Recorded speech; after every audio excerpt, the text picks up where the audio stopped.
Pernah nggak sih kamu ngerasa atau mungkin ngelihat sebuah hubungan yang aneh banget? Rasanya tuh di satu sisi kayak cinta yang dalam banget, tapi di sisi lain kok isinya malah rasa sakit dan ketakutan melulu. Nah, dinamika yang membingungkan inilah yang bakal kita bongkar sama-sama hari ini. Oke, coba deh kita bandingin langsung, biar jelas bedanya. Kalau hubungan yang sehat, pondasinya itu simple. Kita merasa aman, ada respek, dan rasa sayangnya itu konsisten, nggak naik turun secara drastis. Nah, di sisi lain, hubungan yang beracun itu justru merusak pondasi rasa aman tadi. Polanya itu selalu berulang, disakitin, terus ditenangin sesaat, cuma buat disakitin lagi. Siklus inilah yang bikin ikatannya jadi rumit dan sakit banget. Nah, ini nih pertanyaan besarnya ya kan? Kenapa sih sesuatu yang jelas-jelas ngerusak diri, kok rasanya bisa begitu kuat, begitu bikin ketagihan dan susah banget buat dilepasin? Tenang, dalam beberapa menit ke depan, kita bakal ungkap mesin tersembunyi di balik rasa adiktif ini. Oke, mari kita mulai dengan ngasih nama yang pas buat dinamika yang bikin pusing ini.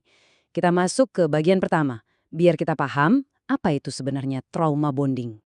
Gini, ini penting banget buat dipahami ya. Trauma banding itu bukan berarti dua orang yang sama-sama punya trauma, terus jadi nyambung. Bukan itu. Trauma banding itu adalah ikatan emosional yang spesifik di mana korban jadi terikat sama pelakunya. Kenapa? Karena ada pola yang kuat banget, siklus disakitin yang diselingi sama momen kebaikan sesaat. Terus gimana cara kita ngenalinnya? Biasanya ada 4 elemen utama ini. Pertama, selalu ada ancaman. Bisa ancaman fisik, verbal, atau bahkan cuma ancaman bakal ditinggalin. Kedua, ada momen kebaikan yang munculnya nggak terduga, kayak tiba-tiba minta maaf manis banget, atau janji-janji bakal berubah. Ketiga, pelan-pelan korban dibuat jauh, diisolasi dari teman dan keluarga. Dan yang terakhir, ya ini, korban ngerasa susah banget, bahkan kayaknya mustahil buat keluar dari hubungan itu. Sekarang kita masuk ke bagian kedua, dan ini soal kenapanya. Kenapa sih meskipun seseorang sadar hubungannya nggak sehat, rasanya pergi itu hampir mustahil? Jawabannya ternyata ada di dalam biologi tubuh kita sendiri. Poin kuncinya di sini, ini tuh bukan soal logika, bukan soal kecerdasan. Orang paling pintar di dunia pun bisa kejebak di sini. Kenapa? Karena trauma bonding itu secara harfiah membajak sistem pertahanan hidup paling dasar yang ada di otak kita. Yuk kita lihat apa yang terjadi di dalam tubuh. Pas kekerasan terjadi, tubuh kita langsung masuk mode darurat. Hormon stres kayak kortisol dan adrenalin langsung membanjir. Terus, pas pelakunya tiba-tiba jadi baik, tubuh kita dibanjiri sama hormon anak, kayak dopamin dan oksitosin.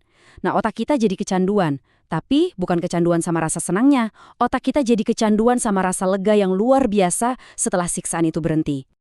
Analogi ini tuh pas banget. Hubungan ini kerjanya persis kayak mesin slot di kasino. Kita nggak pernah tahu kapan hadiah kebaikan itu bakal keluar. Justru karena nggak bisa ditebak inilah otak jadi terobsesi. Otak kita jadi terus-terusan ngejar jackpot berikutnya, yaitu momen kebaikan yang singkat itu. Oke, kita lanjut ya. Gimana sih siklus ini sebenarnya berjalan?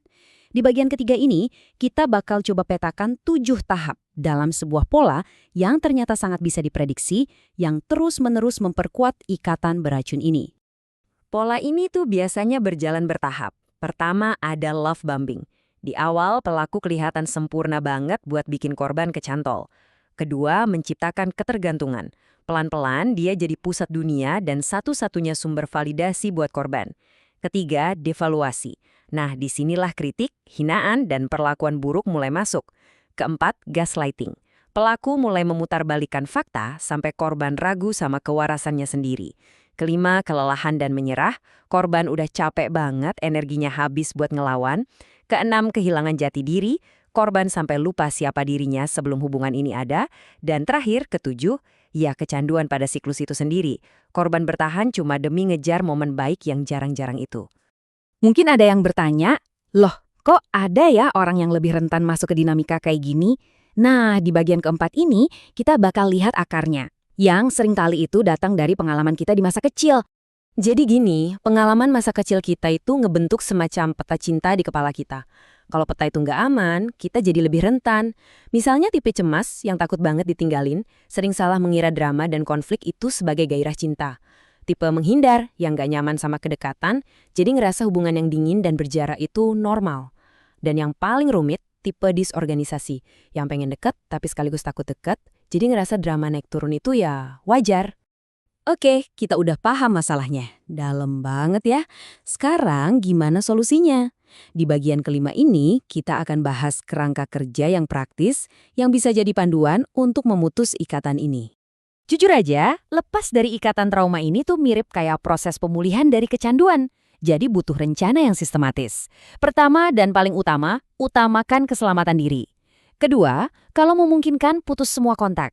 Ketiga, coba catat fakta-fakta kejadiannya. Ini penting buat ngelawan gaslighting dari otak kita sendiri. Keempat, bangun lagi jaring pengaman kamu, hubungi teman atau keluarga. Kelima, belajar cara menenangkan diri pas dorongan buat balik lagi itu muncul. Dan yang paling penting, keenam, proses trauma yang jadi akarnya. Dan ini juga penting banget, jangan pernah ngerasa harus ngelakuin ini sendirian. Bantuan profesional itu krusial.